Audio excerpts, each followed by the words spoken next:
Back in November, Josh and I wanted to critique one of the spell choices that our friend Lee from This Crits made in a video that we collaborated on, in which spells where your modifier doesn't matter are good. And we wanted to critique him because he gave you, our viewers, information that we felt was not good. And it came from a genuine place, but Lee, in a vicious attack against myself and Josh, I felt like he was particularly nasty to you. But we're not going to stoop to that level. We're going to address his specific concerns about Spirit Shroud and why we believe it's just not a good spell. So, but if we did stoop to that level, we'd probably call him stupid and ugly. I think I have seen him wear Uggs before, actually. I think so, too.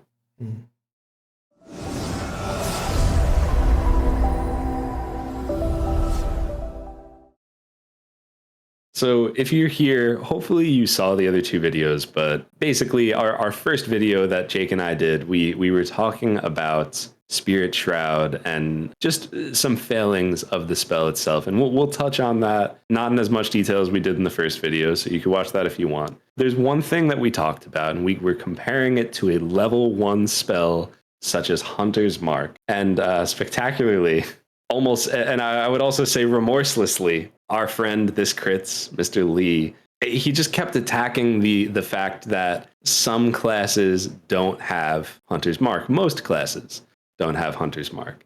And he's missing the point, almost like disingenuously, like kind of ignoring the point, just talking about Hunter's Mark, Hunter's Mark, Hunter's Mark, and missing the point that we were trying to say, this is a first level spell and it's better than a third level spell, and the things that the third level spell, it doesn't do that well. So what are we going to do here? We'll talk a little bit about that, but we're also going to talk about, okay, what spells do these classes have access to? And are they better choices than Spirit Shroud? And I think, my friends, you will find that the answer is yes. They are better options than Spirit Shroud. Wouldn't you say so, Jake?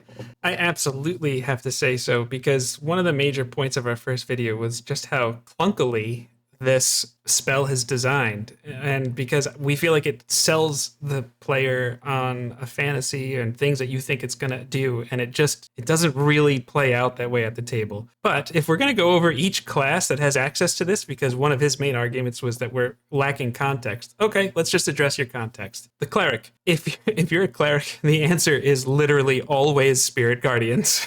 Like, it's not even close. If you're going to compare the two, after you cast each spell, Spirit Guardians comes out way ahead. It doesn't require you to use your action or bonus action or any other action economy resource to do what it does. It just deals damage to everyone in a 15-foot radius rather than a 10-foot radius, and it also deals it if they make their save. It gets still half damage. I think he referenced Spiritual Weapon as a big selling point. It's like, I still don't need to use my bonus action for that. I could still make an attack. I could cast another spell entirely. I could also still have out Spiritual Weapon. If you're a Cleric, at most, you're going to hit 2 targets. I'm going to hit every single target that's in the radius that I want to hit. And it's also difficult terrain, which I know reducing speed has an advantage there, but you don't have to start your turn there. It's just never going to happen.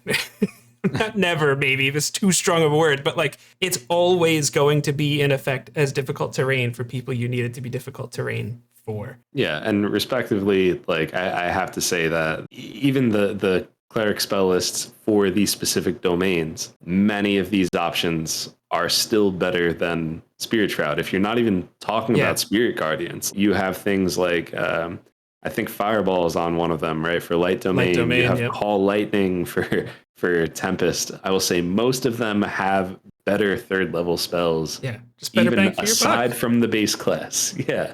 Yeah. And so after the Cleric, we come to the Paladin, and again, it's about bang for your buck. First off, just you're not going to want to smite things. I mean, the smite spells can do nasty things, and I know it's not a direct comparison, but just I don't think you're going to actually get to do the fun thing that your Spirit Shroud is going to do as often as you think. So deal that damage up front, kill your target, and then move on. But if you're looking for a spell to concentrate on, Aura of Vitality is wonderful. You get 2d6 of healing as a bonus action that you can just dish out however you want. And the most popular Paladin subclass, maybe that's a stretch, but the one that I hear about the most is Oath of Vengeance.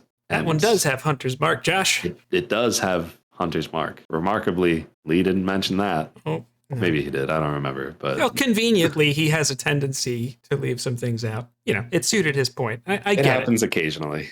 I get it. But I do actually think his best case that he made would have been, say, the Warlock. However, that case really, I think, can only be made for the Hexblade, because one of the biggest drawbacks for Spirit Shroud is that they have to be in that 10-foot radius. And if you're a Warlock, you're not going to try and be in a 10-foot radius with anyone. If you are, you probably failed in some way. It's not that you shouldn't have a get out of dodge option. However, they have things like Thunderstep. They have things like Fly, other things that are going to have a greater impact on your fight. Or how about any of their summon spells?